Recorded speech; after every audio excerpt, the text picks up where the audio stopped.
What is the definition of a true American running for president? Would he or she be a conservative or perhaps a progressive? Ideally, they would have some qualities from both. Both parties have what is referred to as second-tier candidates. More often than not, these candidates who are not the chosen ones make the most sense. In a poll after the last Republican debate, CNN online voters gave Texas Congressman Ron Paul an overwhelming and surprising victory. Some question if Paul is a conservative or a plain-talking maverick who likes to speak the truth, no matter what the consequences. He is turning heads. Mainstream media, for the most part, continues to ignore Ron Paul, but we're not mainstream media. So today, an INN exclusive interview with Congressman Ron Paul. Welcome to INN, Congressman. Good to be with you. Thank you. One of your points is that real conservatives have always supported low taxes and low spending. You complain that U.S. economy and our very independence as a nation is increasingly in the hands of foreign governments such as China and Saudi Arabia because their central banks and also finance our runaway spending. Another candidate who's running for president said the Bush administration has forced the American people to borrow money just to pay for the massive tax cuts for those earning, on average, more than $1.25 million a year. How would you possibly resolve this? Conservatives have been in charge here these last 6 years for sure, and to a large degree even since 1994. And they've always preached, balanced budgets and limited government, but we've gotten exactly the opposite. We're living way beyond our means. We're passing on all the problems and all the debt to a younger generation. And in order to tide ourselves over, we have a pretty good scheme going for us. We get to print the world currency, which is the dollar. They still accept the dollar, even though less so every single day, right? Right. Currently, there is an attack on the dollar, and interest rates are rising. But we spend too much every place, whether it's policing inside our borders or outside our borders. Just think of what they do with the drug war and the Patriot Act, and of course, there's so much economic intervention. They spend a lot of money there. But then overseas is where the big bucks are spent. And it's spent for very special reasons because corporations end up controlling the government. And I'm a free enterpriser, so I'm not annoyed by people making profits, but I'm very annoyed when corporations get control of the government, get the contracts, part of the military-industrial complex, the Halliburtons of the world. These are the kind of things that I think will destroy our country and actually is really hurting our young people more than anybody because they suffer the most from the economic consequences. They lose their jobs first. They have the inflation. They have a harder time making it and paying their bills. Congressman Paul, economic Darwinism really causes the lack of a level playing field. Big corporations don't play fair. We saw that first with Enron, and many others soon followed. Some have the resources of small countries with fewer regulatory laws. What will stop them from trampling on the rights of American citizens, as we have already seen? Even in a free market, the government has a very important role to play. I mean, the government is there to protect private property rights, enforce contracts, and make sure that nobody gets special deals. Instead, what we have, and I think free markets get a bum rap because if you have a corporation that's making money off war profits. That's a lot different than if Bill Gates is providing you a good price for a computer or some company is able to make your cell phone available to you. So there's a big difference. But unfortunately, what happens if we once allow our government to start getting involved in our personal lives and our economic lives, all of a sudden the special interests take over. Like everybody wants to help people get medical care. I do as a physician. I don't think anybody's against it. It's just on how we do it. So 30, 40 years ago, the government got involved in doing it. Who runs it now? The HMOs, the PPOs, the drug companies, they make a lot of profits.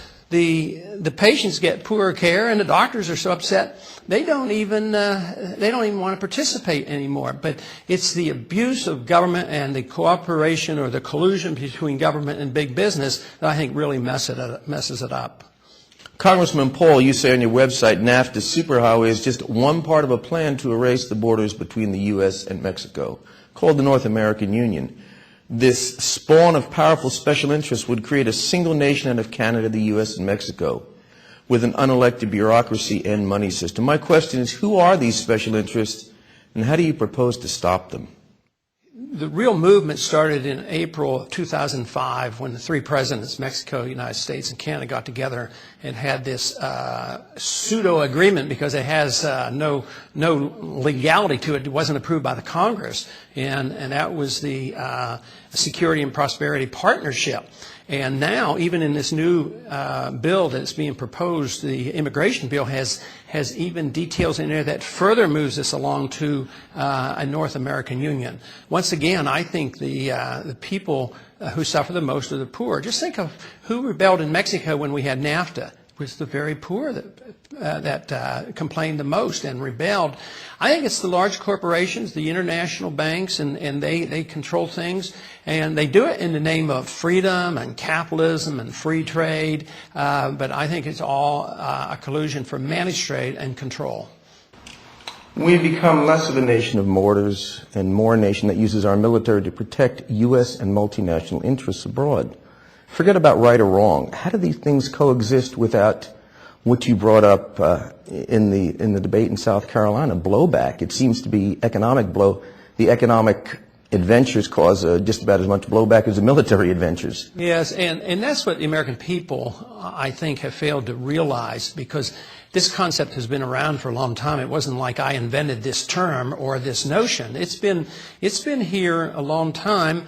People have written about it, and we should expect it to happen. You know, I use 1953 as a really bad start for us in moving in that direction. Iran, which had a lot of tendencies for democracy, had an elected president, Mossadegh, and yet he wanted to take the oil controls away from the British in the United States. So we went in there and overthrew his government, and we gave him 25 years of the Shah, who was a very militant dictator, and they hated him, and they finally got rid of him. But what it did, it produced a radical Islam. That was part of the reason that radical Islam came in and took over and took our hostages. And that, to me, is blowback, an unintended consequence. And too often it's done in the name of peace and prosperity and democracy and making the world a better place to live, but there's usually a sinister motive behind where we send our troops. In the Middle East, I don't think anybody can deny that oil is a big issue. We're in Colombia, and there's oil in Colombia. We're now in Somalia once again, even though we're using a proxy army. That's in the Horn of Africa. It's key strategically, and it has oil too. And Sudan is the same way. There's oil there. I think that is the motivation. We literally and unfortunately end up using our military, which is supposed to be used for our defense of our country, to go out and protect the interests of very, very powerful financial people. How do you view business interests who convince local town governments to condemn properties that we've seen recently in Connecticut, New Jersey, for profit and the good of the community? Free market growth, to many of us, means the guys with the most money can run roughshod over individual property rights. How can less government protect the individual against what I call predator businesses? Well, this is a twisting of what the responsibility of government should be. Instead of government using its power to take land from individuals and give it to special interests, the government should be there to protect property rights. And if you own property and you don't want to give it up, the government should be your protector, not the one that comes in and takes it from you. So we've allowed our government to act exactly opposite. The market's supposed to protect the property, protect private contracts, and protect the people, and yet it doesn't do that. It usually avoids doing all that. You know, for instance, the government is supposed to protect your privacy. But, you know, in these last few years, I don't think anybody feels, safer and more secure with the Patriot Act and these other bills being passed. But one thing that you're supposed to have in a free society is open government. But now we have a government that's totally secret, and there's no privacy left for the people. So the government doesn't do what it's supposed to do and ignores the responsibility it's supposed to have. The national ID card system, driver's licenses embedded with standard identifier data, and new tracking technologies. You, on your website, have called it Orwellian world of no privacy. For extra scare value, you could add in the radio frequency ID chips and that tracking technology. All these emerging technologies, however, fuel the new economy and are currently being implemented. How can this be reversed, and considering that these things are a new growing technology which is helping our economy? If we're complacent and we allow the government to do it, it's going to happen. But, in this area, there is a bit of rebellion going on at the state legislatures. They are voting and they're saying they're not going to participate. That doesn't mean that we win the battle because the state votes and says we don't want to have our driver's license fulfill these same requirements and make it a national ID card.